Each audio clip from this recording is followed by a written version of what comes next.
We'll call this regular meeting of the Waukee City Council to order. Will everyone please rise for the Pledge of Allegiance? Pledge of allegiance to the flag of the United States of America and to the republic for which it stands, one nation, under God, indivisible, with liberty and justice for all.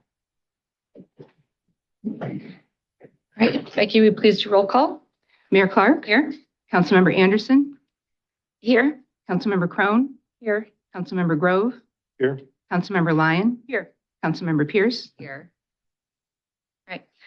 Agenda item D is open forum. Open forum is the time for anyone here tonight to address the council on any subject over which the council has the authority to act, or on any item on the agenda other than a public hearing.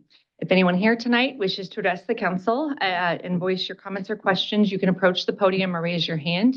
I want to highlight a couple of things. So give me just a minute. If you're participating via Zoom, you can click on the raise hand icon located in the reactions controls. So go ahead and approach, but the first hand that I saw, yep. If you want to form a queue, you can. I want to highlight just a couple of things since we have some new faces here tonight. So the only public hearing we have tonight is on disposal of property related to an Iowa DOT thing. If you're here to speak on that tonight, you wait until that. If you're here to speak on anything else, now is your chance. We do limit comments to 3 minutes in order to get everybody through and be out before midnight. So if you could limit to 3 minutes, we would appreciate that. And then please make sure to address us. Thank you. I promise to keep it under 3 minutes. Perfect. Oh, and you do need to state your name and address for the record. Yes, my name is Steve Ridge, R-I-D-G-E, and I'm a new resident at the Center Stage Apartments. My permanent residence, however, is in Marion, Iowa. And I'm a licensed private investigator, and I think some of you already may know me. I have been the lead investigator, private investigator on the Jody Husentrut missing persons case for nearly 8 years, and am responsible for most of the progress that's been made. However, I'm here because I had a rude awakening when I arrived at my new residence, and that was my car got towed all of a sudden. And I'd never heard of Crow-Tow. And I guess they gave me a sticker and I didn't put it on. However, that's not my issue. My issue is the way the car was extracted from the parking spot, pulled in an angle, and I did about $7,000 damage. Brand new car, 2,000 miles. So I'm still evaluating the damage, but that's really minor. I have met now dozens of people that have been affected by this. And so I will be filing a class action lawsuit against Crow-Tow very soon. But I also wanted to recommend that the city council consider looking at some actions that municipalities can take to curb this kind of predatory behavior. And Marion, Iowa happens to be one of the few communities in the nation that has taken action. I worked with the people over there on this about 3 years ago. So I created a document that you all can have refer to. I think you have bigger fish to fry tonight. So I'm going to get out of the way and sit down, but I hope you'll take a look, and I will definitely be in touch. It's a beautiful city. My wife has been admitted over at Story Point, Kettlestone in the memory care unit. And I'm here indefinitely, even though I still have my condominium in Marion. So I'm here to support her. So I want to thank you. It's a great city council. I met a wonderful police chief back here. And I just want to thank you for your time and consideration. Thank you very much. Thank you, Steve. Go ahead. Next person can approach. I do want to add to something that I didn't mention. If it is on the agenda tonight, we can speak about the topic. If it is not, we are not permitted by Iowa code, since this is an open meeting and agenda had to be published ahead of time. So if it is on the agenda, we can speak back. That one is not. So if you would like to speak to any of us after the council meeting, you're welcome to stay. Go ahead. Madam Mayor, members of the council, my name is Phil Hoy, 5820 West Town Parkway, West Des Moines. I'm the Vice President of Store Development and Real Estate with Hy-Vee. This item that I want to speak on is on the agenda regarding the new development being proposed at Alice's Road and Hickman. In particular, the traffic study is really what I want to speak to. And we did submit a letter to you earlier today. We received a copy of the revised traffic study. We received a copy of the original traffic study last week and provided a letter to the Planning Commission with some concerns and presented those concerns to Planning Commission. They spoke about those concerns at the meeting, and the condition that Planning Commission gave was recommended approval with an updated traffic study. So we received that late Friday, would have been. And so we reviewed that as best we could and then submitted what we have for questions, concerns remaining. We'll admit they did a tremendous job in a short amount of time from Planning Commission to last Friday to address some of those concerns that we had. So I want to acknowledge they did make some adjustments, changes, modifications, updates, a pretty meaningful accomplishment in a short amount of time. Obviously, staff then had to review those changes and turn around in a day, the comments that they've provided to you likely in your staff report. We still have a few more, which I highlighted in my letter, so I'm not going to read the letter to you. I just want to pull out a few main items and just really make our position clear and what we'd like to ask of you. So the study and some of the comments from the consultants addressed continued issues, specifically the southbound turn movements on Alice's Road and Hickman. The queue lengths will back up longer than is provided for currently, and there's really no solution provided for or discussed in that regard. There's an exhibit on page 13, similar to my concern I had on the Planning Commission evening, that allocates 90% of the traffic generated, but leaves off the other 10, calls it local roads, but there are no local roads contributing to the traffic because there's no other local road access to that property. So there's still 10% of the traffic that's missing from the study. These might be small things, minor things, but in addition to those things, one of the other recommendations is some restriping on the Hy-Vee property, our property. And while the developer did reach out when we sent the letter to the Planning Commission and expressed a willingness to talk, we have had no conversations about potential solutions to our site. And as you would all know, there's been lots of changes out on our property over the years. The signal that's there, we paid for that signal a number of years ago. So we've been very invested in making sure that our customers and the community around that area can access the area safely and efficiently. And so we obviously have an interest that continues. And so we respectfully ask that the city council consider a 2-4-week time frame here where we can actually really dig into the solutions that are being proposed and make sure that they do work for everybody. We would like to have a seat at the table at those solutions, a table that we've not yet been to.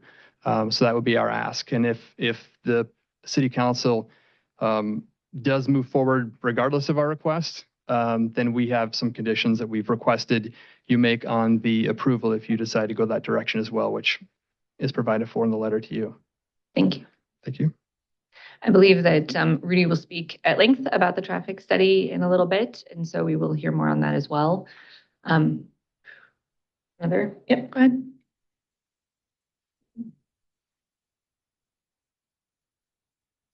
Mayor Clark, council members, good evening.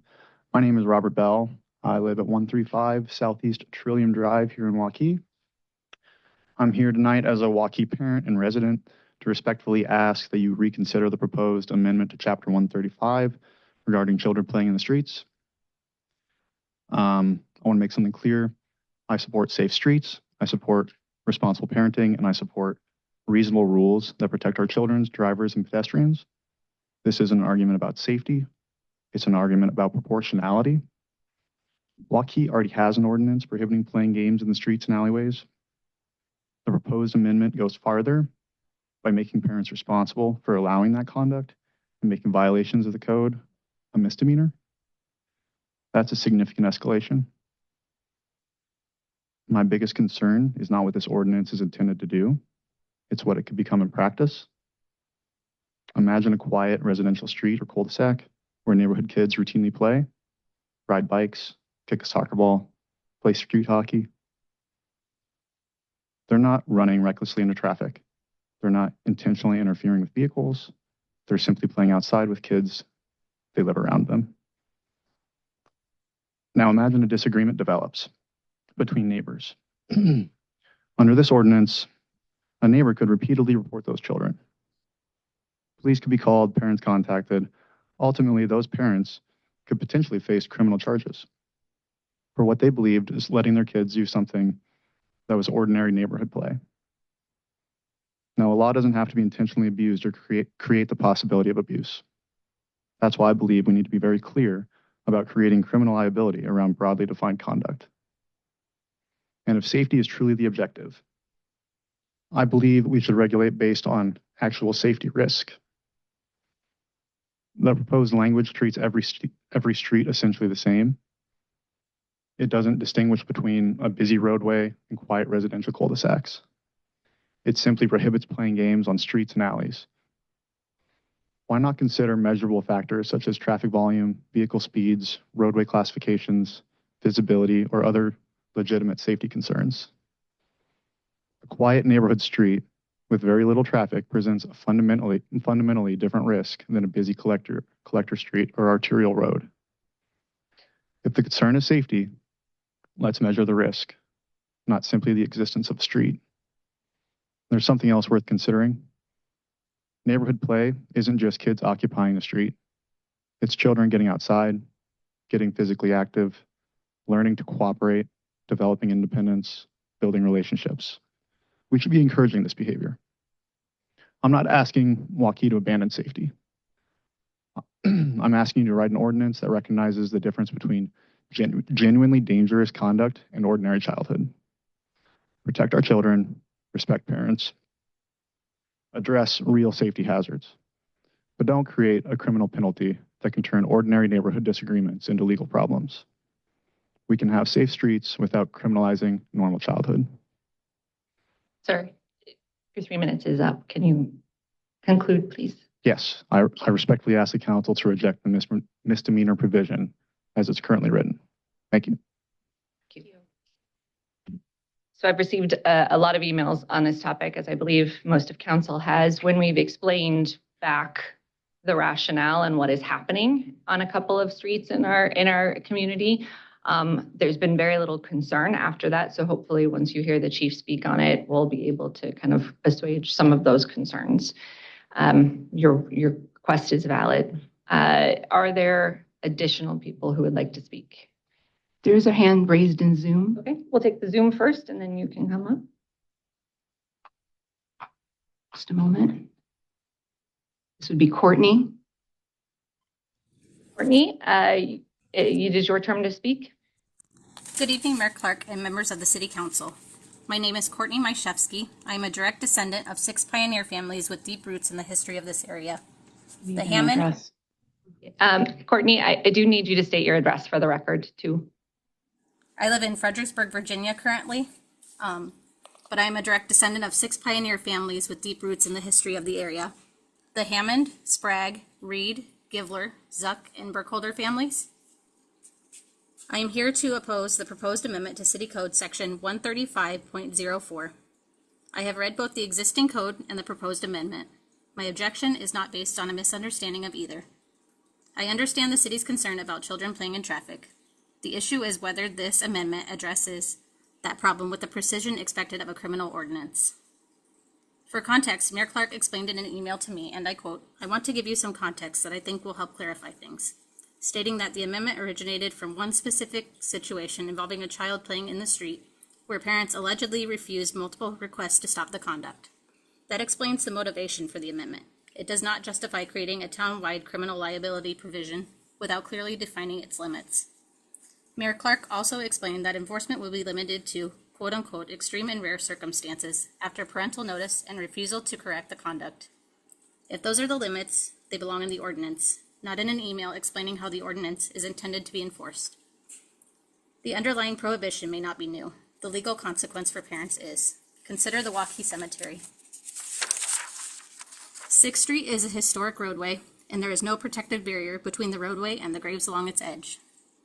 When I take my 4-year-old daughter to visit our family graves, simply stepping out of our vehicle onto those public rights-of-way could technically expose me to a misdemeanor and a fine of up to $855. A parent could also have a vehicle emergency with children in the car and need to move those children into a safer position along a public right-of-way.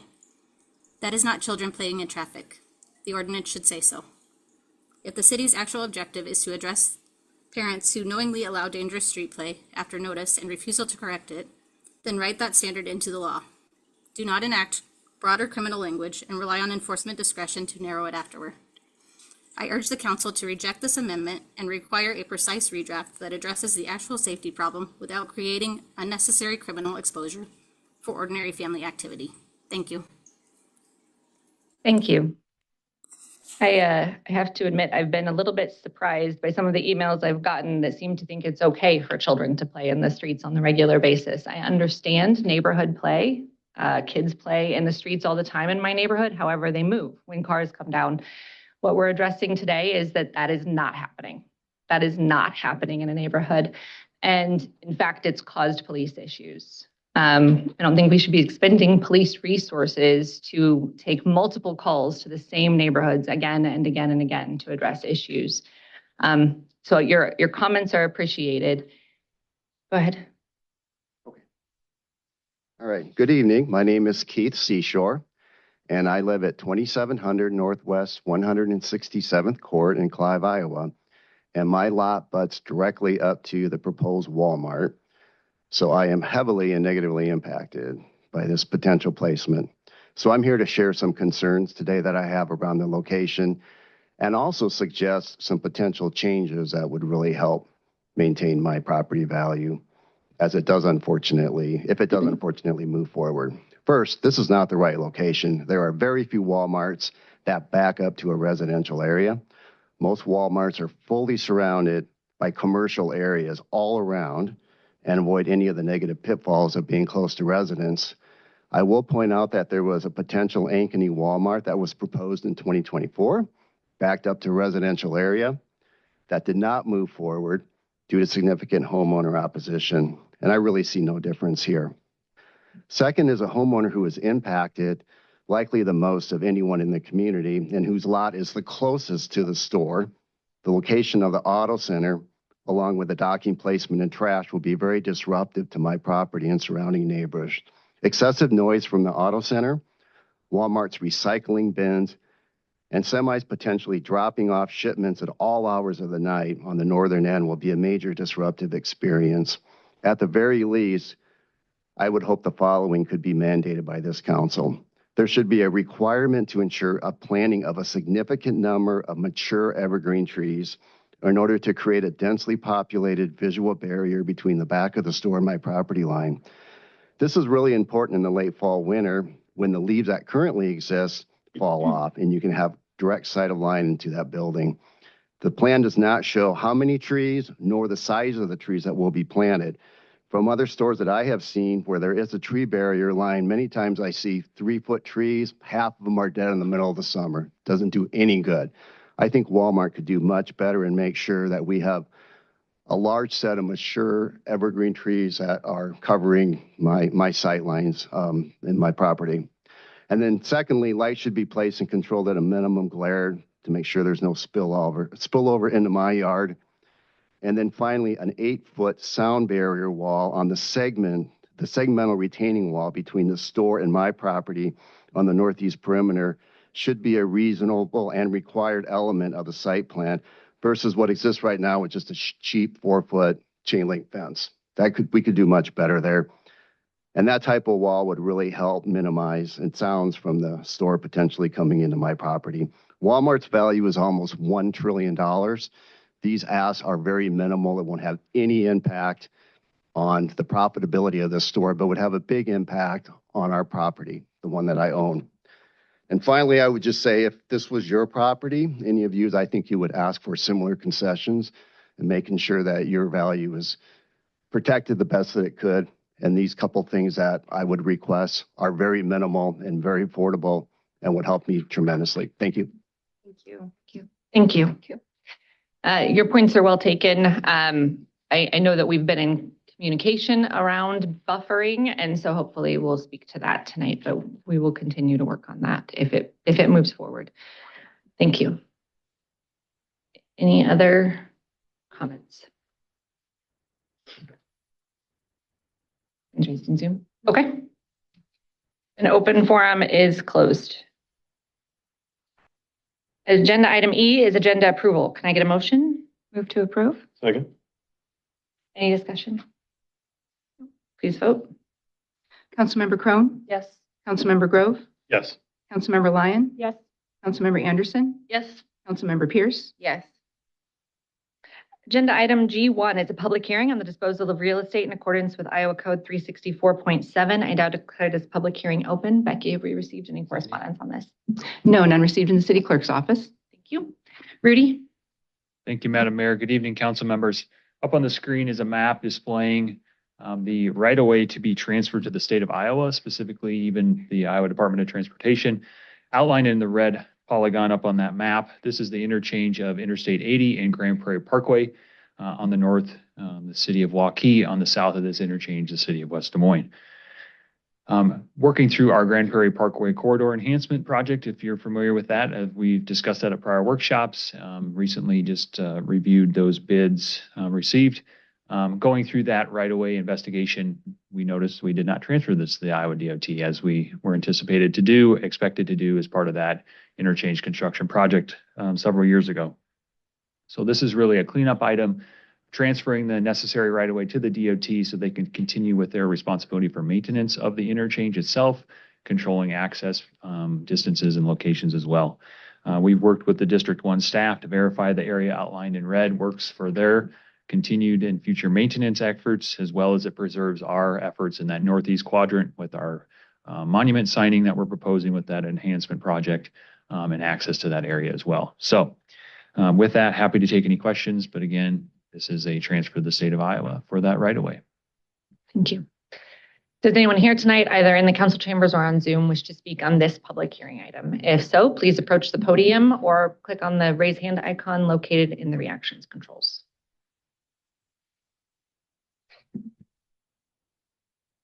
There are no hands raised in Zoom. Does council have any questions at this time? Okay. Now declare this public hearing closed. Agenda item H1, consideration of approval of a resolution authorizing the disposal of real estate in accordance with Iowa Code 364.7. Move to approve.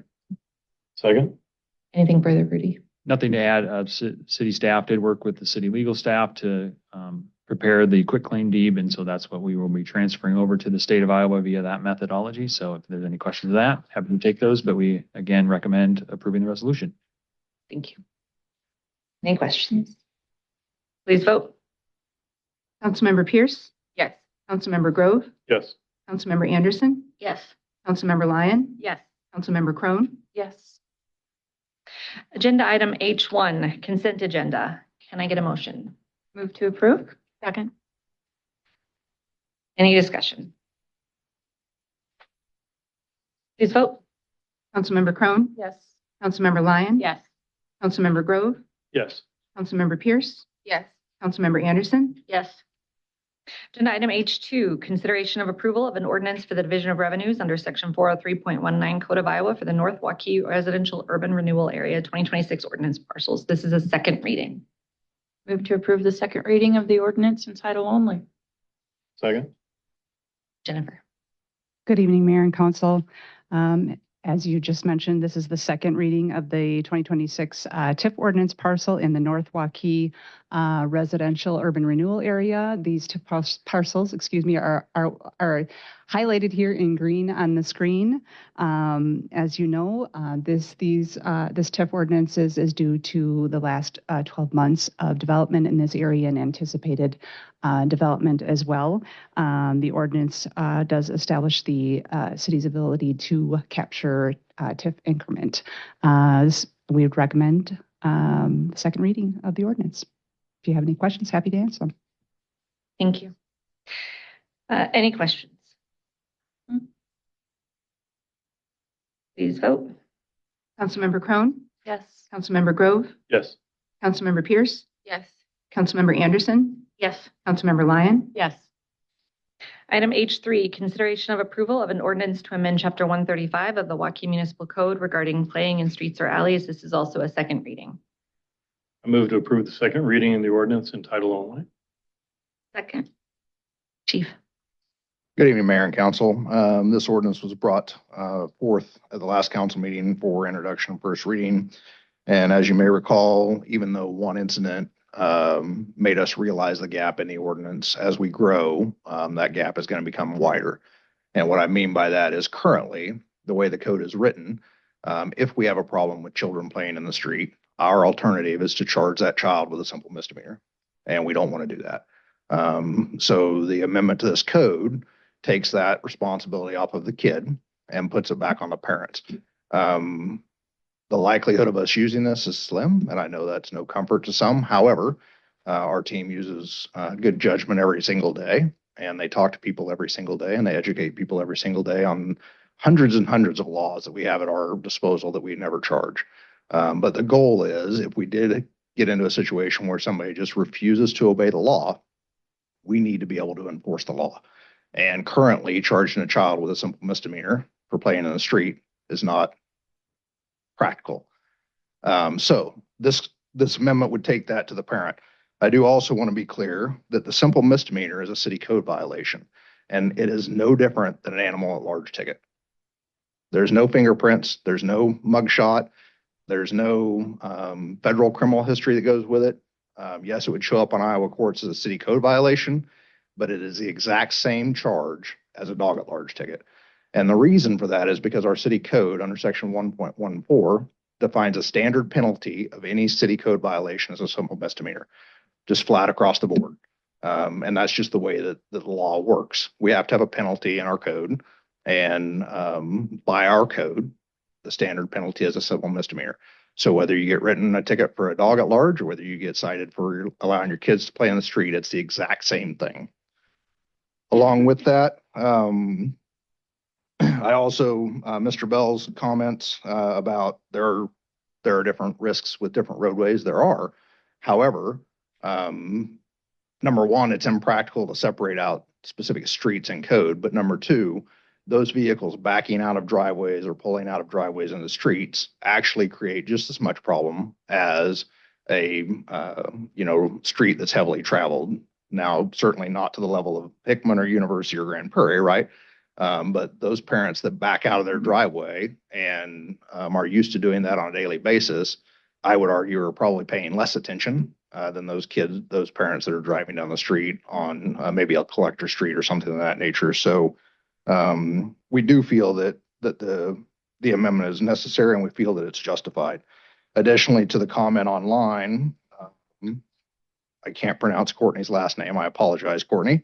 But to your comment, the code is clear on what we're talking about. And that is, it is unlawful for any person to coast, sled, or play games in streets or alleys. The code says nothing about stepping outside of a vehicle to cross a street or to get to a sidewalk, or walking down the side of a street essentially in the gutter area where you're not in the travel lane. The code is very, very clear on what is prohibited by this section. We're not changing that at all. Again, today, if we were to enforce it, it would be enforced against the child. And our preference is to change that to where we speak with the parents. If the parents refuse to comply after multiple times of talking to them, then we could charge that. Additionally, the court process is designed where we have to show our case and we have to go and prove our case beyond a reasonable doubt. So a situation where a neighbor calls in on another neighbor, we're not going to take something that's a he said, she said, and send it to court because we can't prove that beyond a reasonable doubt. We're going to have the evidence sufficient to do that, as we would with any other case. So hopefully that quells a little bit of that. I know there's still some concerns. I understand that. But ultimately, streets are for vehicles. They're designed for cars. They're designed for traffic. They're not designed for people. And what we're trying to do is keep our kids safe. We're trying to keep Mr. Bell's kids safe. We're trying to keep other people in the community safe. So with that, I'll take any questions. Thank you. Any questions? Chad, to be clear, this is state law, correct? There is a state law that corresponds with this, yes. State law says that cities are required to keep streets free of, it defines it as nuisance, I believe, which is anything that prohibits or conflicts with vehicle traffic. So there is a state law that this city code is based off of. Additionally, I would say that, and I haven't gone and looked, but if you researched any city in the United States, chances are you're going to find the exact same language. Because when I was in Kansas, we had the exact same language. Windsor Heights has the exact same language. Clive, Urbandale, we were talking at a Chiefs meeting, they have the exact same language. So this is not an us thing. Thank you. Other questions?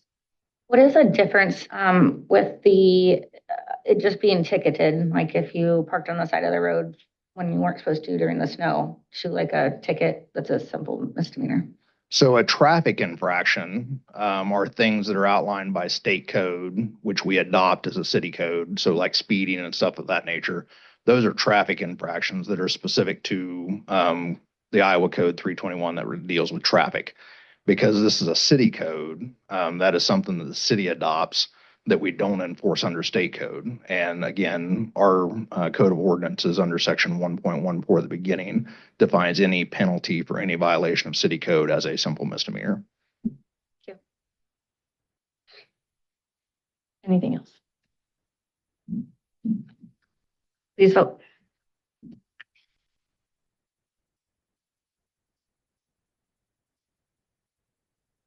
Councilmember Grove, Yes.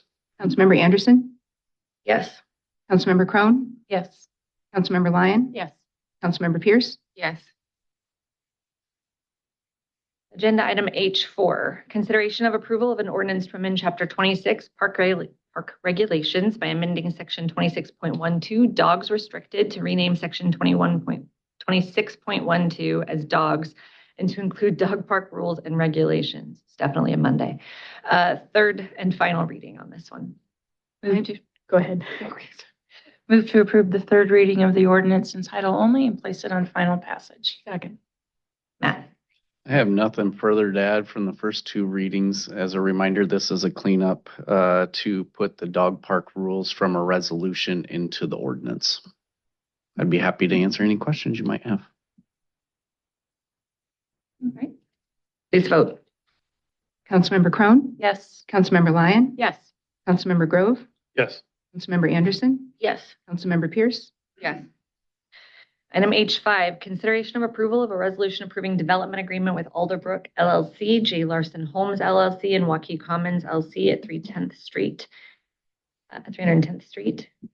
Can I get a motion? Move to approve. Second.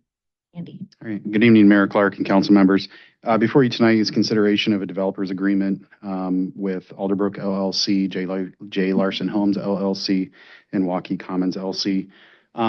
Really, the driver of this development agreement is the hot mix asphalt or HMA overlay of 310th Street.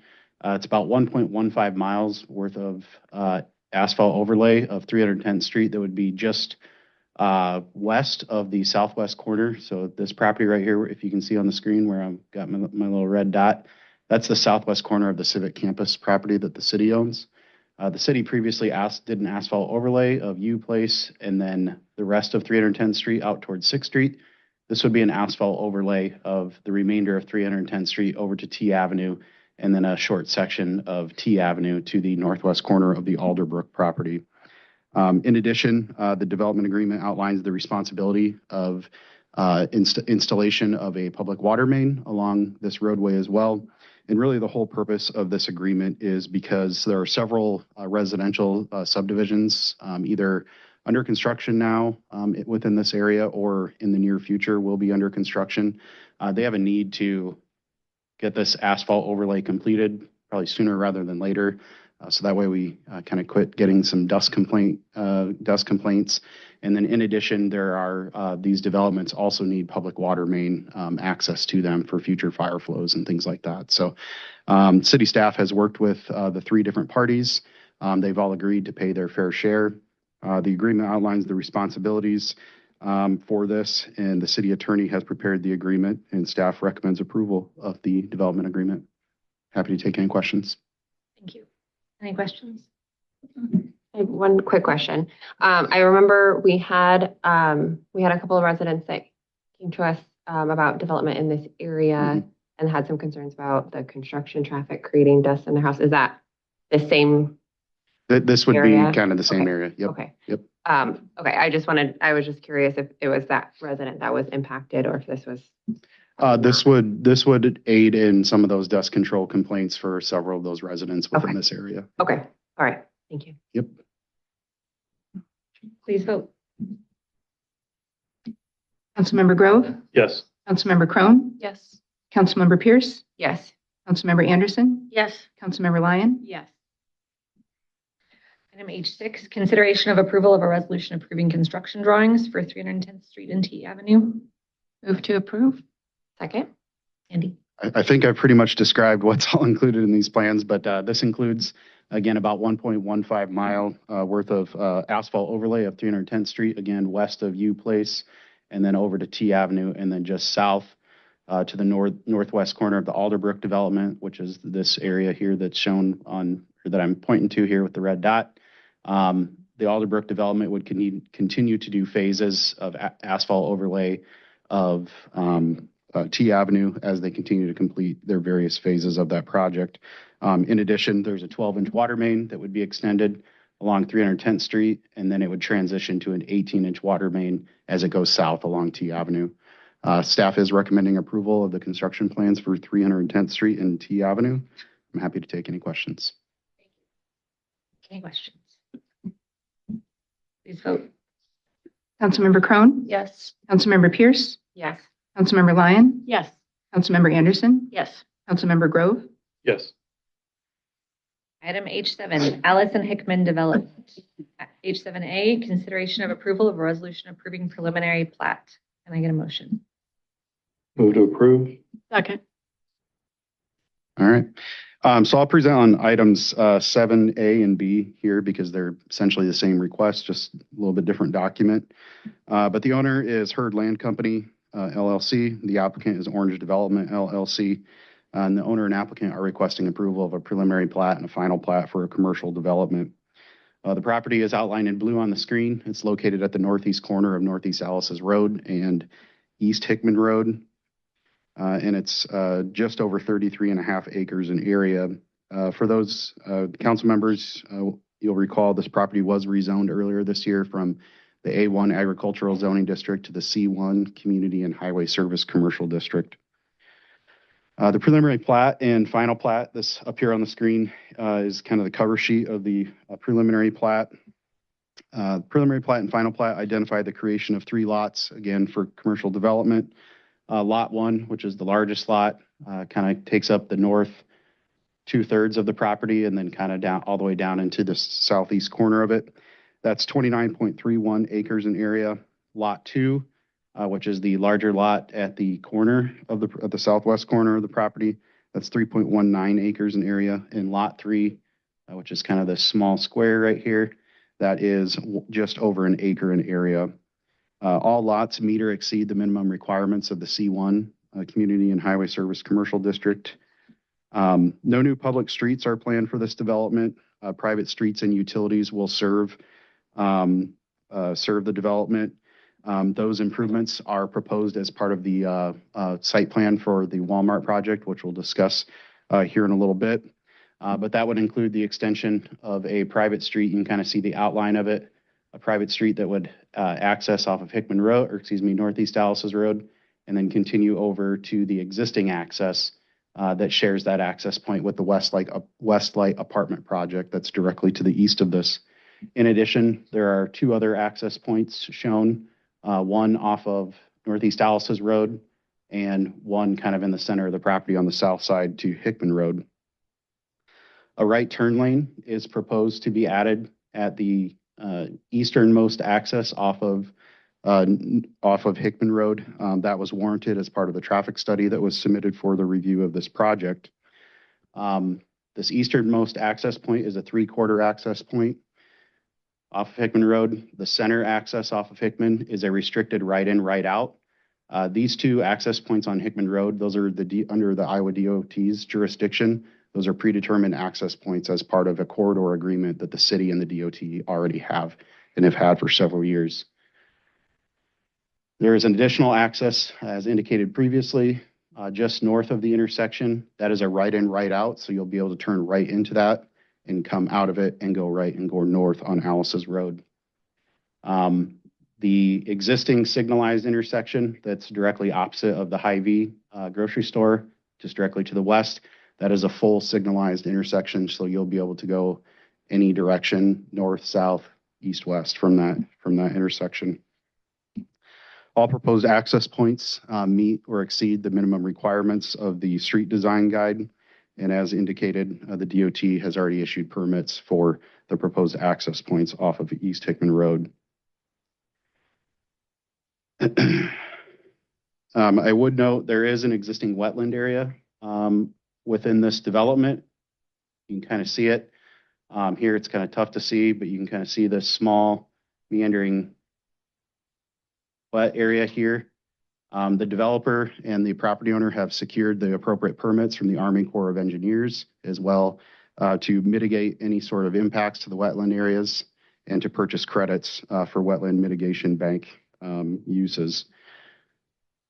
This wetland area will be rerouted via storm sewer pipe that will essentially, there's already a storm sewer pipe there that outlets drainage from the Alice's Road corridor.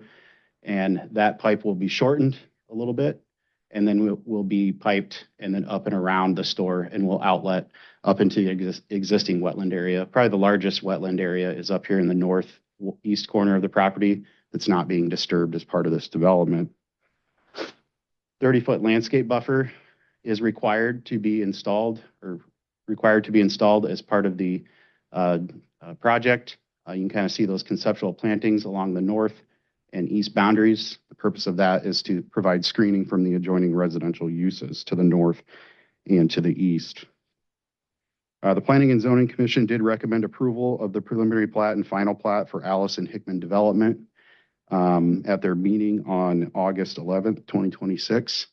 I would note that, again, this is essentially these documents would create the lots. They're not the documents that would authorize the construction of the proposed Walmart Supercenter. We'll get to that here in a little bit. But with that being said, staff would recommend approval of the preliminary plat and final plat for Alice and Hickman Development. Happy to take any questions. Thank you. If there are questions about site plan, please reserve them for that item. Can you speak just a little bit more about where exactly the right turn lanes are? Yeah. So the right turn lanes, this might be, so the right turn lane would be installed. So here's the existing access point. Yeah, it's in it. Oh, I'm sorry. Yes, it's right here. Yes. Existing right turn lane at the center access point. Okay. Yep. Oh, it's the new one. Okay. Yep. Thank you. Misspoke. What other questions? Do we have a Walmart representative here? There are representatives from the applicant here tonight. I don't know if there's actually someone from Walmart corporate here tonight. Okay, because the question I have for whoever that is the thought process for this site, instead of moving further south towards the interstate or even west, where on Hickman, where we've got tons of room and looking for developments like that out there. I don't believe anybody from Walmart is on, but if anybody would like to address that. No, the applicant for these, yeah, they're here. Okay. They can answer. Okay. I'm sure.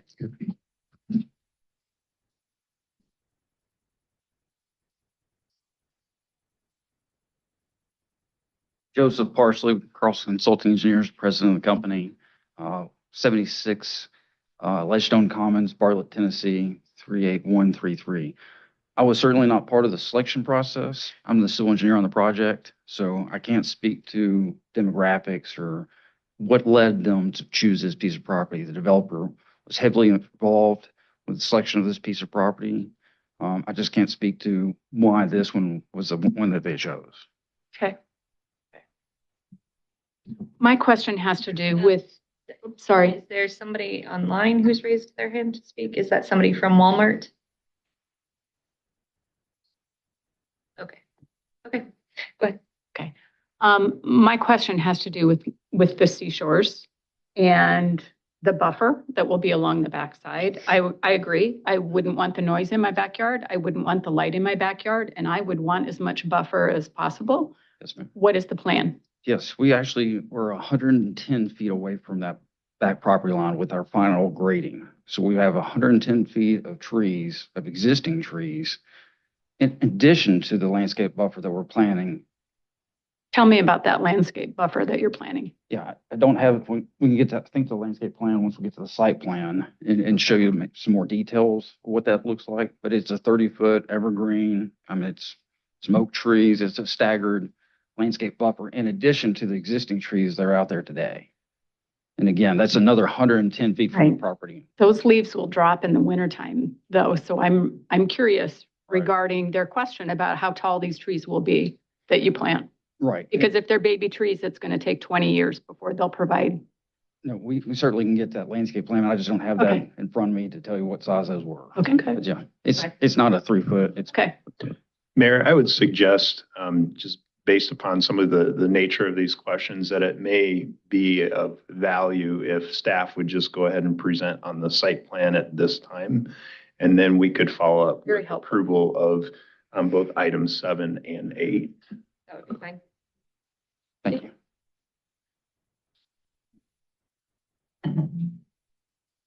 Gave me time to get a drink of water, I guess. All right. All right, so I will move on to item 8. Again, the owner is Herd Land Company, LLC. The applicant is Orange Development, LLC. The property is outlined in blue on the screen here. It's 33.53 acres in area. And the owner and applicant are requesting approval of a site plan to complete private site improvements associated with infrastructure and private road for the development, as well as to construct a Walmart Supercenter store and a fueling station at the southeast corner of the property. The site plan identifies the construction of a 182,429 square foot retail store on the north side of the site. That's the large red box here on the screen, on the top of the screen, within Lot 1 of the Allison Hickman development subdivision that we just spoke about. The store is proposed to include home goods, groceries, outdoor goods, a pharmacy, a drive-through prescription area is shown here on the west side of the building, and auto service on the northeast side of the building. So up here, kind of where you can see my red pointer, the access into the auto service center would be from the east side of the building, not the north side of the building. In addition, there are 5 loading docks shown at the northwest corner of the building, and then a trash enclosure and recycling area located. You can kind of see this long, narrow rectangle here just south of these trees that's proposed up on the north side of the site. The fueling station includes a fuel canopy with 10 fuel pumps, so both sides, so there'd be 20 fueling spots, and 1,600 square foot C-store building there directly north of the fuel canopy. Trash enclosure for the fuel station would be directly on the east side of the building. One monument sign is planned along Hickman Road, and then there's one proposed along Northeast Alice's Road. Based on the proposed use of the site, 730 parking spaces are required, and the site plan identifies just under 750 parking spaces. The 10-foot wide trail exists along East Hickman Road, Raccoon River Valley Trail that we're all familiar with. And then as part of the site plan improvements, a 5-foot wide sidewalk would be constructed along the west side, along Northeast Alice's Road. In addition you can see better outline of this private road network. There would be a 5-foot wide sidewalk constructed on at least one side of the private road network to facilitate pedestrian movement throughout the development. As we discussed, as far as access points, there's an existing 3-quarter access point in the very southeast corner of the site. There is a right in, right out in the center of the site from Hickman Road. There is a right in, right out just north of the intersection along Northeast Alice's Road. The full access point would be here at the signalized intersection. And then this site plan does show an additional right in, right out access point just to the north, or at the very northwest corner of the site. The primary need for this access point is for deliveries and truck deliveries and things like that. That's how deliveries would be facilitated to the site. Again, Iowa DOT has issued permit authorizations for the work within the DOT right-of-way. As previously discussed, the right-hand turn lane would be installed at the center access point. Let's see here. The extension of the private streets also that are included with this are within the site plan improvements, as well as storm sewer, sanitary sewer, and water main would be extended throughout the development to provide access to utilities. Stormwater management would be accounted for in a regional stormwater detention basin, kind of up in the northeast corner of the site. That pond would be owned and maintained by the owner of Lot 1. So that would provide detention for lots 2 and 3 as well in the future when they do develop. A photometric plan has been submitted for review and demonstrates compliance with the lighting requirements. So I know there was a comment previously during the open forum. So we reviewed that photometric plan. There shouldn't be any light spillover to the north, east, or really into any perimeter boundary. Maybe a little bit of lighting here kind of at these access points, just simply because you want to make sure you have some lighting there as well. But there shouldn't be any light spillover along the north or east property boundaries, certainly. All fixtures are required to be full cutoff, which basically means you have your plane of your fixture, and basically so that no light only goes down. It doesn't go out this way or go up this way. So there's no uplighting proposed as part of this. The landscaping and open space requirements are being met. A total of 20% of open space is required, and the site plan indicates that 43.9% is being provided. As we previously discussed, a 30-foot landscape buffer is required along the north and east boundaries, which the site plan does demonstrate compliance with that. I would note, as I believe Mr. Parsley indicated, there's a pretty good stand of existing mature trees along that north boundary. In fact, took a trip out there last week just to kind of go take a look at it. Herd Land Company, the current property owner, has done some tree clearing on that property already. And for the most part, they've removed the trees that need to be removed for this development. So there's a pretty good stand of trees out there already. So we'll certainly have to evaluate based on what additional plantings may be required as part of this buffer, depending on if any other additional removals happen throughout construction. But currently the site plan does demonstrate compliance with the buffer requirement. Those tree plantings, those tree plantings, our code requires a minimum of a 6-foot high evergreen tree, 6-foot high ornamental tree, and then a minimum of 8-foot overstory tree when they're planted. So, while they're not giant mature trees at the time they get planted, they are meeting the code minimums as it relates to minimum heights and things like that at the time of planting. As far as species are concerned, I'd have to really dive into the landscape plan to tell you what species and things like that. But what I can tell you is our landscape buffer requirements require for a 30-foot buffer, I believe it's 2 evergreen trees and 2 ornamental trees and 1 overstory tree for every 50 lineal foot of buffer. So every 50 feet, they need to be providing, every 50 feet of that buffer area, they have to provide so many trees of those different types of species. Now, whether they're a blue spruce or, some other type of evergreen tree, that's not necessarily up for us to decide. That's up for a landscape architect to design and make sure that it's compliant with our code. The elevations of the proposed building, to that here. And I've got some renderings that show the elevations a little better. The proposed building is proposed to be constructed primarily of precast concrete panels of various textures. So there's kind of some smooth panels. There's some textured panels that kind of have a brick look to them. Some masonry, architectural metal paneling, and glazing are shown on the elevations. Fencing used for accents and screening is shown to be an ornamental style fencing. So kind of like your wrought iron looking type fencing. Here's an elevation of the proposed fueling station building. Again, very similar materials to the proposed supercenter store. Here's the fuel canopy elevation. They have, as we've seen with a lot of our most recent convenience stores that have been constructed, the columns for the fuel canopy have been wrapped in brick. Here's just an elevation of that trash enclosure area that's on the just to the north of the building. Those are precast concrete panels with a texture. So the backside of this would face north, so the very north line of the property. And here's kind of some renderings of that. This gives you a little bit better perspective and see kind of some of the textures, the articulation of the building. So this would be the southeast corner of the building. So they kind of have their outdoor good area within this area. There's the auto care area.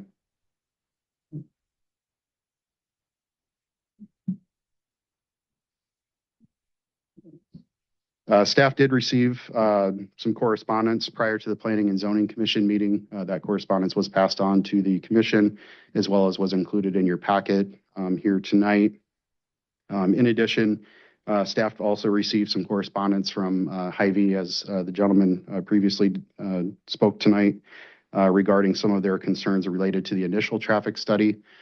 Staff did present that to the Planning and Zoning Commission at their meeting on August 11th. The commission did recommend approval, subject to addressing some of those concerns within the traffic study. Staff did request that the applicant, prior to being placed on a city council agenda, to address some of those deficiencies in the traffic report. The applicant's engineer was able to address those deficiencies. Rudy and his team have reviewed the traffic study. In addition, we did have two third-party engineering firms review that traffic study late last week, Snyder and Associates, as well as Foth. Their correspondence was included in the packet here tonight. They did agree with the methodologies, that the way that the study was done, the way that the numbers were updated to reflect more current traffic, and did agree with the recommendations as a result of, or what was resulted in the traffic study. And I would note that the recommendations between the initial traffic study and then the traffic study that was provided late last week, the recommendations of that essentially did not change. So while it was a good exercise to update that, make sure we had current numbers, the recommendations of the traffic study did not change. So I just want to make sure that the council is aware of that. Not to reiterate what's already been said here tonight, Hy-Vee did submit a letter today, which I believe I had asked Becky to print out for all of you to have up there tonight. Just some of their concerns related to inadequate turn lane length at the southbound left turns at the intersection of Alice's and Hickman, striping on their property that's not in the public right-of-way, truck traffic and deliveries. One of their issues was truck traffic and deliveries were not analyzed by the study. And then noted that the analysis of Northeast Horizon Drive did not take into account the widening of Northeast Alice's Road. So our current widening project that we have going on right now. Specifics related to the traffic study, I'll be happy to have my knowledgeable colleague, Rudy Castor, answer as well. But happy to take any questions that. Rudy, do you have slides to present on the traffic study? Something to present? Comments, please make them. Thank you, Mayor. Just a few comments there. Thanks, Andy, for that summary. Really thorough and certainly covered all the 5 access points into and out of the site. I will note that southbound left dual left turn lane and the deficiencies shown there in the 10-year and 20-year lookout. We're talking about 35 feet of a deficiency. There's about 80, about 90 feet of a full single lane in the taper of that. So if you read in the report, 240 is the official full length width, but there's another 90 feet in the taper that accounts for 1 full lane. So if you divide that over 2, we're talking about 35 feet of a deficiency on those southbound lanes per lane. That's about a car and a half each. 20 feet is about approximately your car length. So again, staff reviewing that, understanding it, really in the conversations I've had with KLOA, their engineers that we're working with, Joseph here, their assumption for the eastbound traffic heading east on Hickman Road, there's a lot to be realized in the next 5 years on the Alice's Road corridor improvements, as well as the Douglas Parkway corridor improvements, and how traffic will likely find its way to the north and east via those improved corridors. The assumption of 40% of the Walmart generated traffic, or the site's generated traffic going back to the east, when you have 3 stores within 7 miles or less to the northeast, east, and southeast, is highly conservative.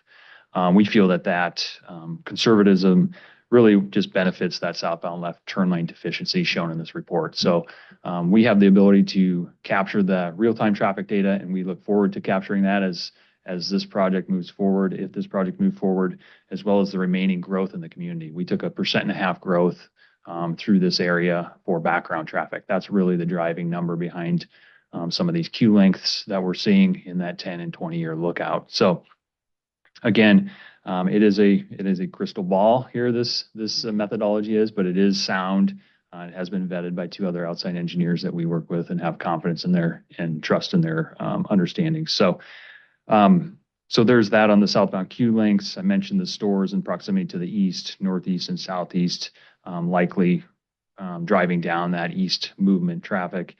There is one turn lane on the west leg of the signalized Hy-V and proposed developments intersection. It's within the public facilities and use easement that's out there, or that was given to the city when this traffic signal was constructed in 2018. That's the only striping modifications that's being noted on the site plan that the developer is showing. So nothing further into the Hy-V site at this point that I've seen or understand from their improvements. So it's really removing that right turn arrow, because that becomes now a through and right turn lane as you're heading eastbound out of the Hy-V store.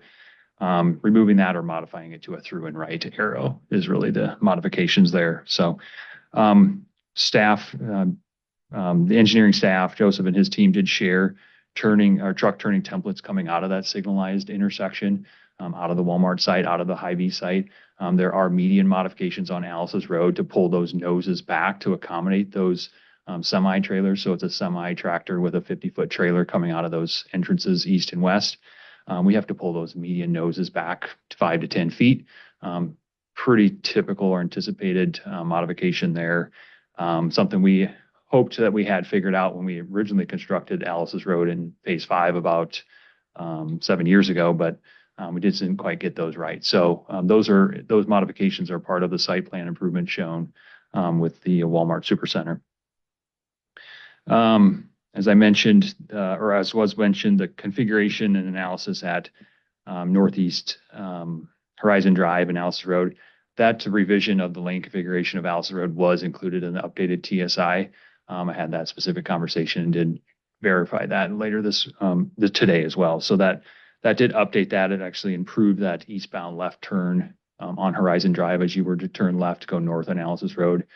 Having those multiple lanes provides more of a gap opportunity, as well as a vehicle that may be crossing the southbound too, stopping in kind of that middle island area and then proceeding with that left turn. So again, all levels of services are a level of D or higher at our 5 intersections or 5 entrances entrances into the development. So again, to summarize it all, staff has confidence, and certainly myself, I have confidence after going over this traffic impact study, the revisions, as to what we're presenting here and the recommendations presented. So happy to take any questions and any of those points if you have any. So. Okay, for just a second, let's keep any questions to traffic. We'll go back to buffering in a minute. Are there questions related to traffic before we let Rudy sit down? I don't think so. And I will add one more point. Sorry. Comment. There was going to be a comment. When this signal was constructed in 2018, it was paid by both the Hy-V ownership as well as the east owner at the time, which I believe was Right Tree Service. So they paid for this intersection 50-50. And so the city owns and operates it today, but certainly there are modifications to some of those signal heads that are being proposed, again, being paid for by the developer, that will be modified at their expense this time or for this effort. So certainly if there's continued conversation with as the letter that Hy-Vee presented today about continued discussion about an access agreement. We're happy to have those between the two parties and ourselves. We want to be a party of that if that does come to fruition, as well as yeah, that was one thing. And then a couple other items that they mentioned on, we did hit on the Horizon Drive analysis was corrected. The truck circulation, Andy indicated that north, right in, right out is their intended ingress egress for delivery semis. So it is set up appropriately for that. 3 subjects the city reviewer identified as not being discussed: crash history, site distance, proposed access, multimodal accommodations. Really looking at the global corridor of Alice's and Hickman, we're treating this development no different than priors had been treated. So looking into those aspects really wasn't justified from staff's perspective. So diving into that effort, certainly under the time crunch we were looking at here, wasn't warranted to be discussed and included in the TSI at this point. So, and then lastly, that post-opening traffic study, we'll be conducting that ourselves. Again, we have traffic equipment out there. We're collecting traffic data 24/7, 7 days a week, 365 days a year. So we'll be looking at those real-time traffic data as they're realized in the next 5, 10, 20 years, and modifying timing plans for this intersection as well as the Alice's and Hickman corridors, so that we are being as efficient as we can.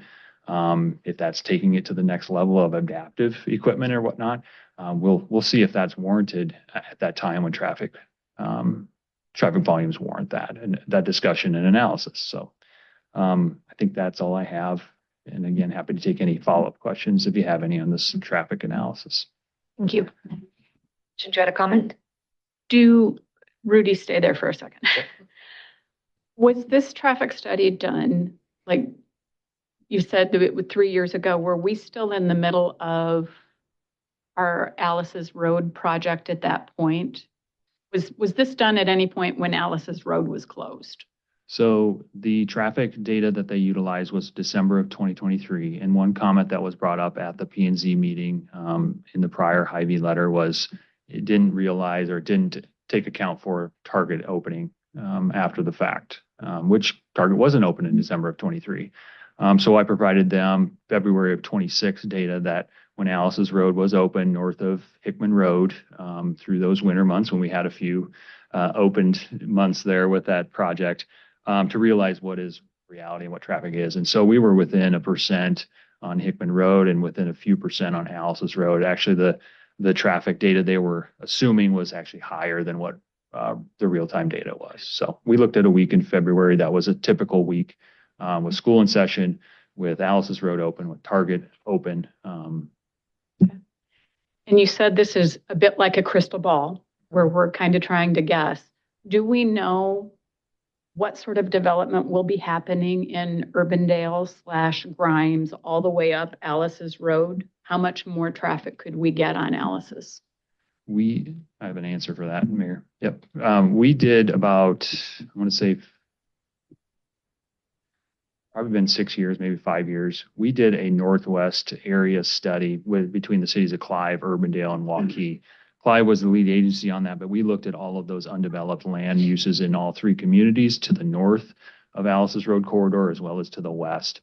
And really that was to size our corridors appropriately. So with that, what was realized was Alice's Road, we have 6 lanes south of Hickman Road. We taper down to the 4 north of Hickman Road or at Horizon. And that, I think at that time we did our, Can everybody online mute themselves, please? They're basically green.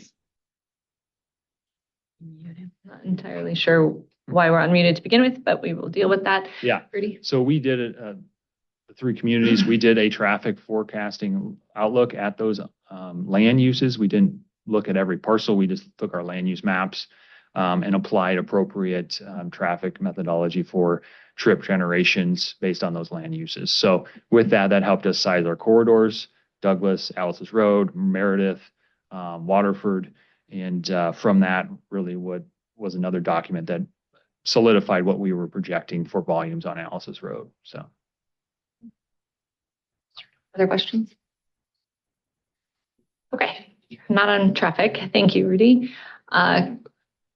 go back to buffering, and any other questions related to site plan or plating. Although I want to be clear, those are two separate votes and three separate actually, but and three separate decision points. But any questions related to the site plan that was presented? The seashores, is that correct? It just didn't feel right. Had mentioned an 8-foot sound barrier that Walmart would foot the bill for. Is that something that we've ever had on any of our other buildings? I'm not aware in my time with the city that either staff or the council has ever required a specific going above and beyond what the code requires. Technically, our code doesn't allow 8-foot fences in a commercially zoned district. They could have up to a 6-foot high fence in a commercial area, but I'm not aware that that the council has ever required that an additional barrier beyond the landscape buffer requirement.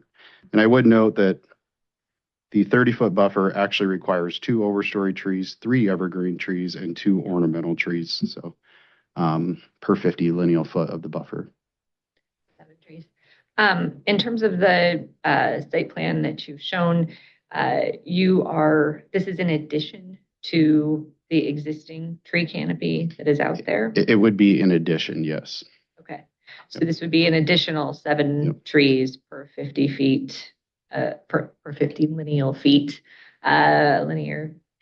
Yep. It's been a long day already. Along both the north and east corridor. Okay. But I just want to remind the council that, again, there's several mature trees that are proposed to remain to be kept along that north property line as well. So again, as I previously said, that's something that we would have to address, as they continue to further, if this project were to move forward and they get under construction, that we might have to reevaluate that based on what's being kept. Can they get a credit for some of those trees being kept as well? So I think from the council perspective, what I'm hearing is more the better. Sure. And that should be the communication back. Can anyone in the room speak to whether or not there would be an ability to discuss some sort of sound barrier?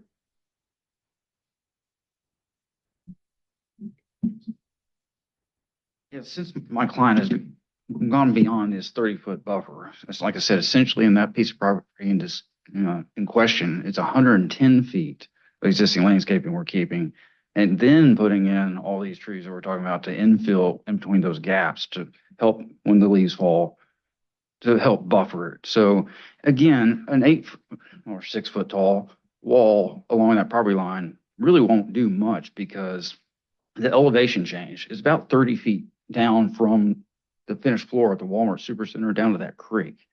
Okay. So then it does climb back up about 10 feet, but a 6-foot wall, it's not really going to help it. It's the trees, it's the landscaping, it's those leaves and those needles.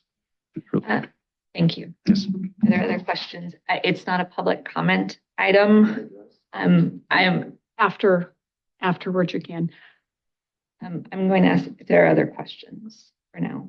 Not questions, just comments. I just have.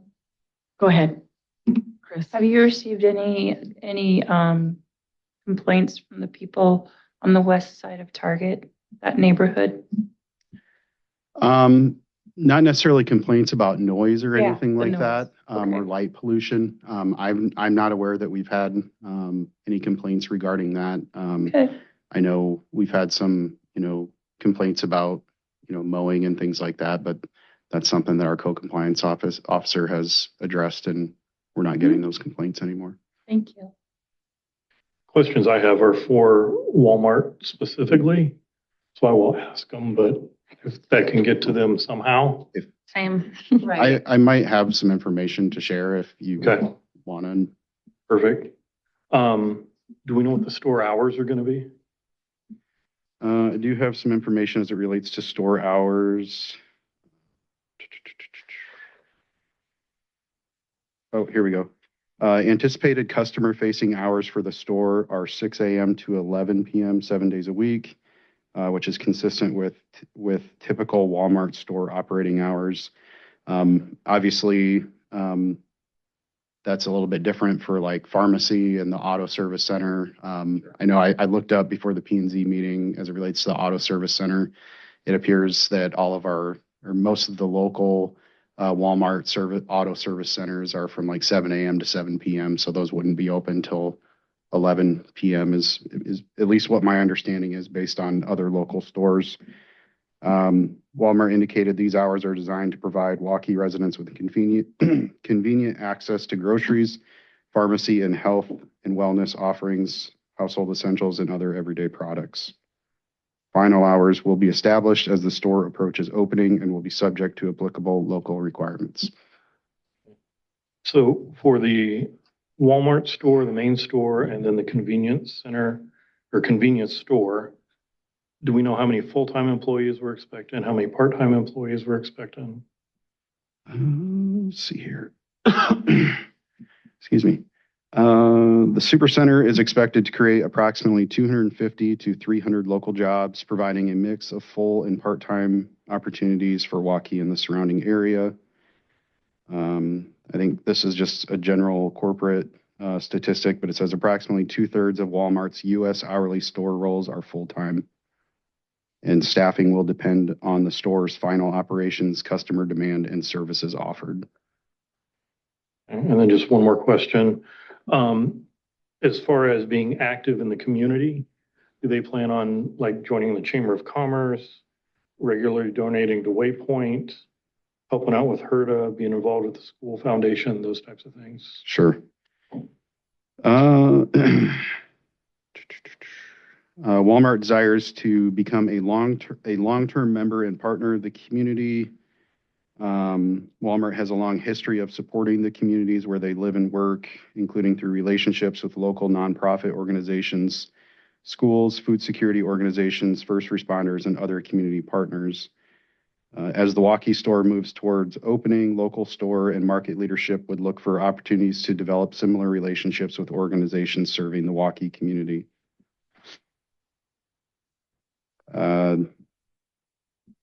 They indicate that they would also welcome the opportunity to engage with the Waukee Area Chamber of Commerce and other local businesses and civic organizations. Other questions? Yeah, I do have a few questions. The existing trees that you're referencing, the 110 feet of existing trees, is that all on what is proposed to be Walmart's property? Yes. Okay. So then the 30 extra feet that we're requiring then, so we're closer to 140 feet of trees, correct? Because I'm kind of getting some wishy-washy answers on that. So I'm not exactly sure, not from you, Andy. So I'm not exactly sure what we're referencing. We're talking about filling in some gaps, but then also talking about we already have 110 feet of trees. A landscaping buffer is a landscaping buffer. I think we need to be especially clear on what we're talking about and exactly how many feet of trees are going to be not just planted, but maintained permanently. Mm-hmm. Go ahead. I mean, Walmart isn't here, so I guess I have to ask you. Yes, my landscape architect prepared this plan. So as you can see on here, there's a lot of trees along this northern half. So we're going to have to not just plant in a straight row all of these trees every 50 feet. You're going to have to pick a spot where you can get some sunlight in there. So yes, we're committed to plant all the trees that's shown on this drawing right here, right now. Now, will they be in a nice straight line? We can't promise that just because you're going to have to pick some areas to get some sunlight for these trees. But that's in addition, what she's asking, that's in addition to the tree buffer that already exists. Right. Is there 110 feet everywhere? No, there's 110 feet where the residential properties are in Clive. And then it kind of gets a little bit less as you move west. But there's still a significant tree buffer there, just not exactly 110 feet. Want to be clear on that. Sure. But we're still doing the buffer there also. But the 110 feet will be maintained where it exists today. Yes. The trees will be maintained. Yes, ma'am. Okay. And then my question then is for Andy then. So once, and I know I've asked this before, so forgive me, but it's been a while since we've revisited this. So once, because we require a landscaping buffer to be planted at the time at the time of planning or site planning, well, our requirements are in place then, not the trees are going in place then. How does the process work for maintenance of that landscaping buffer? Like what happens if it becomes depleted, trees are dying off, they're being intentionally cut down? What does that look like for us? So before a certificate of occupancy is issued by the building department, planning staff would go out and, just like a building inspector would go out to make sure that, the building is meeting building codes, planning staff would go out and do a site inspection. So we make sure their parking lot is striped. We make sure the building looks like the way it was approved. We make sure their light fixtures are in, but we also count trees. So if there's, just for the sake of simplicity, if there's 200 trees required on this site plan, we're going to go out there and we're going to count. And if it's 198 trees, we're going to say, where's tree 199? Where's tree 200? And so as far as from a maintenance perspective,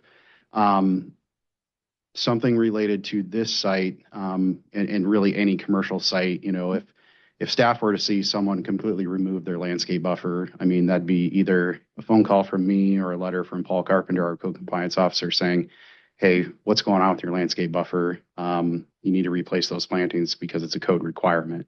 So if we started to see, several trees being removed, trees are dying off, generally, these types of sites, there's a 1 to 2 year warranty period for those trees, no different than when you buy a tree at your house that you get planted. So typically, I would think most property owners go out there and let their landscape contractor know, say, hey, I've got 6 trees dead out here. Please get out and replace them. It's not uncommon for the landscape company that installed the plantings to come back 1 year later to do a revisit to see what needs to be warranted and what doesn't. So I know that that's not uncommon for commercial sites, multifamily sites, things like that. And then what happens if they don't maintain the landscaping buffer? If they don't maintain it and Yeah, the trees start dying off, then that would become a co-compliance issue that we would have to work through with the property owner. And enforce just like any other Yep. code compliance issue. Yep. Okay. And then I have one last question. There are several lots here. The intent for Walmart, I haven't seen the purchase agreement, so I don't know. Is Walmart purchasing all of these lots? Walmart is purchasing lot 1, and then the remaining 2 lots, my understanding, would be retained by the current property owner, Herd Land Company. Okay. Okay. So, I mean, it's a sizable development within our community. I'm a little bit surprised that we don't have a representative from Walmart here tonight. A little disappointed, to be completely honest with you, because this is a significant development. We obviously have a lot of questions for them. It would have been really helpful to have a representative here. It's an important development. If it were important enough to them, I thought they would have been here to answer our questions.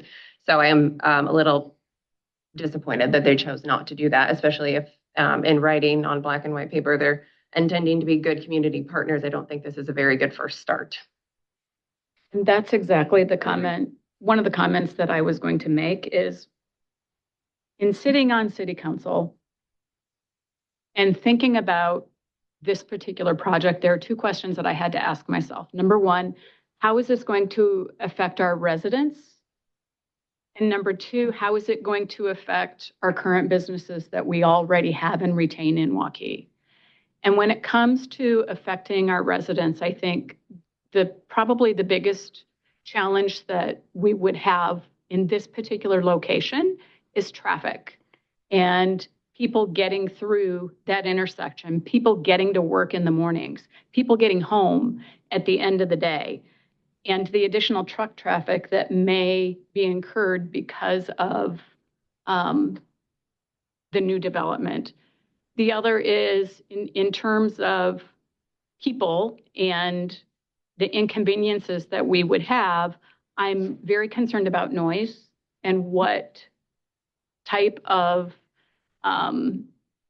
accommodations we can make as far as noise goes. And we can talk about the plantings and all of that, and it sounds great, but there will still be people who are inconvenienced by noise. And what we haven't heard from Walmart is how they're going to handle unloading trucks. Are they going to be unloading trucks in the middle of the night? Are we going to be waking people up in the middle of the night or in the early morning hours to unload freight from these trucks? So that's a concern that I have. The hours of loading and unloading have not been addressed at all. We want Walmart to be a good neighbor. And right now, I'm not certain that I have the answers that I need. And with the traffic issues, the truck noise, I don't think at this point that it's a good addition for us in Waukee, and I will be voting no. I'm going to propose something, and we can discuss whether the council would like to move on it.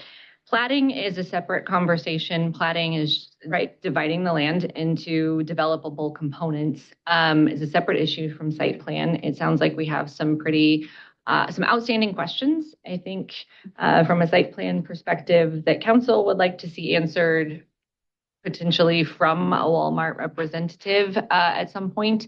So what I would recommend is that we still hold the vote tonight on the plating of the site in terms of just dividing it into developable areas, and pose for consideration the delay of the plan approval, the site plan approval, until the next voting meeting. And one of the other things that I'd like to see is each of the email that we got from Mr. Hay from Hy-Vee, and the list of things that they had concerns about. I'd like to see us type something up that the council gets so that we can see exactly how each of those areas are addressed. You answered most of that, Rudy, tonight, but if that could be. Yeah, I'd rather have it written down writing, so I can digest it a little bit. Yeah. Okay. One thing I do want to, I'm going to be done for the moment. Do people comfortable with that plan of approach? Yes. Okay. Then we are going to go ahead and hold the vote on item H7, H7A, which I have already read and has been first and seconded, although quite a while ago, and I forgot who first and seconded it. The motion was made by Councilmember Grove and seconded by Councilmember Lyon. I knew you'd be on it. So I'm going to go ahead and have us vote on that one, on I7A and I7B, and then we will have a motion to table on I7, on H8. Wow, it's been a day. Okay. Any final comments on H7A? No. Okay. All right, please vote. Councilmember Grove? Yes. Councilmember Lyon? No. Councilmember Crone? Yes. Councilmember Anderson? Yes. Councilmember Pierce? Yes. All right. Item H7B, consideration of approval of a resolution of approving final plat, which makes it sound very final. However, as we know, those have changed in the past. But can I get a motion on that? Move to approve. Second. Any final discussion on the plating? Please vote. So just to clarify quickly, the plating is, again, just this breaking up. Yes. Yeah, it's subdividing the property into multiple parcels. Okay. So it's not approving the site plan. Okay. Thank you. All right. Please vote. Councilmember Grove? Yes. Councilmember Anderson? Yes. Councilmember Crone? Yes. Councilmember Lyon? No. Councilmember Pierce? Yes. All right. We have item H8, which is consideration of approval of a resolution approving site plan for Walmart Supercenter 09872-1000 at 1165 East Hickman Road. Can I get a motion to table? I make a motion to table this resolution. Do I need to add more to that? The next regular meeting is September 8th, if that's helpful. Sure. Make a motion to table the resolution until September 8th. Second. Any discussion on that? Tabling it. Okay. Please vote. Councilmember Crone? Yes. Councilmember Grove? Yes. Councilmember Lyon? Yes. Councilmember Pierce? Yes. Councilmember Anderson? Yes. Item H9, consideration of approval of a resolution approving final plat for Spring Meadows Plat 4. Can I get a motion? Move to approve. Second.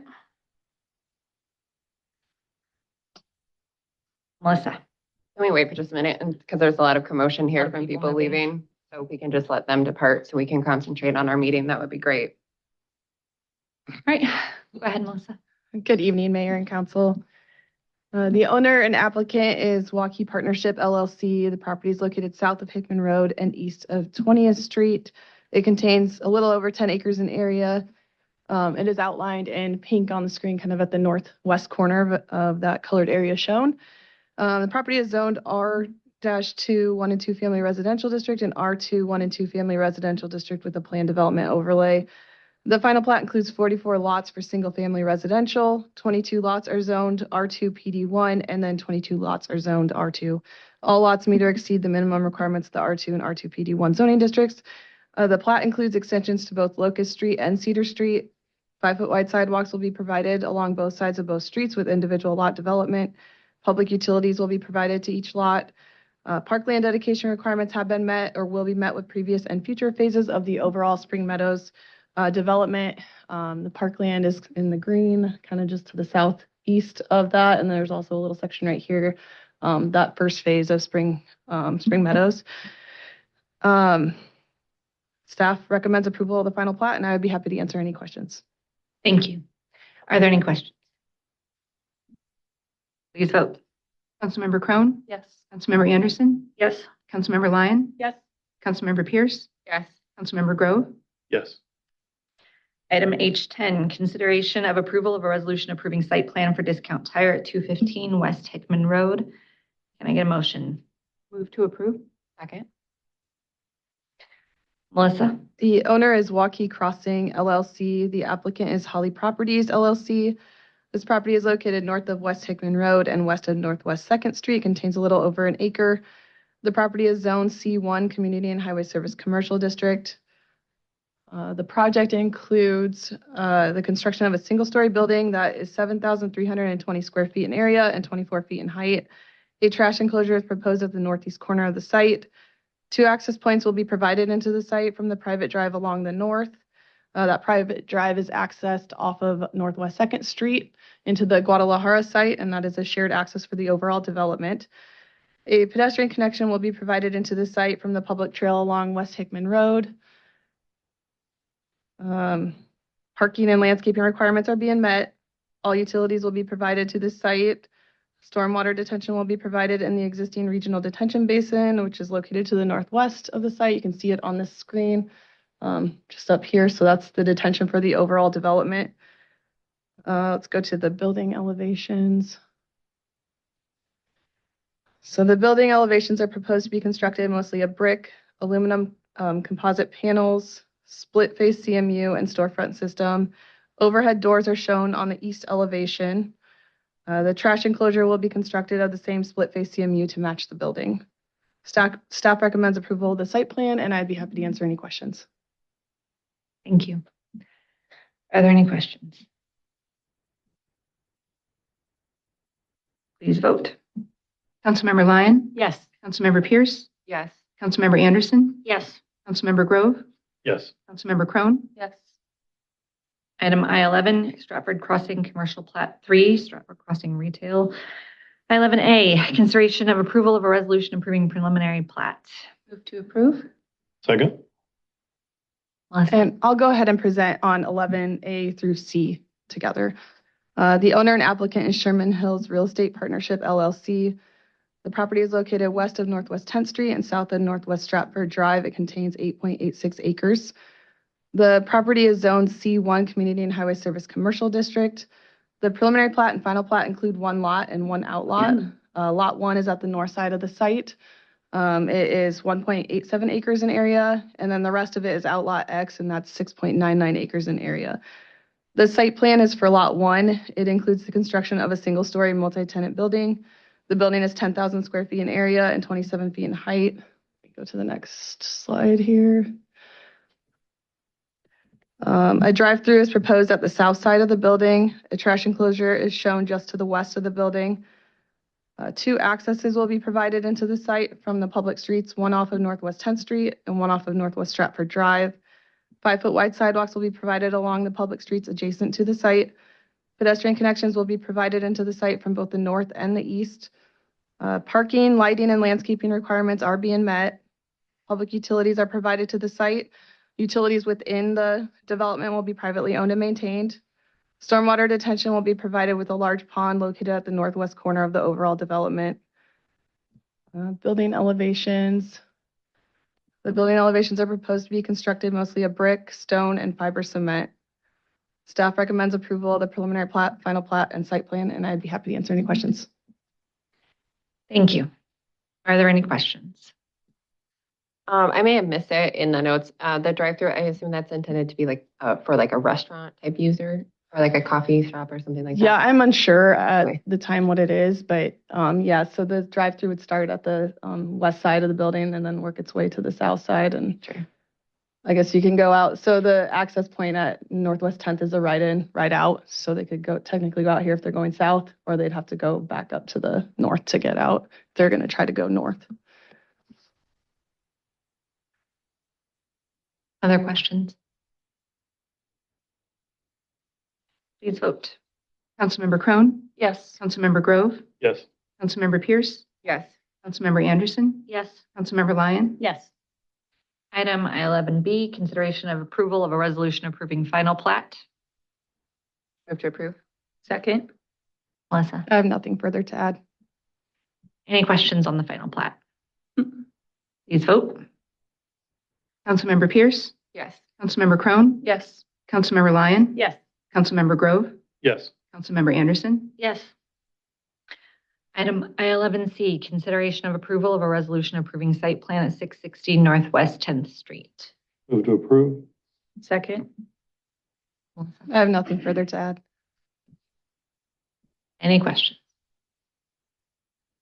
Please vote.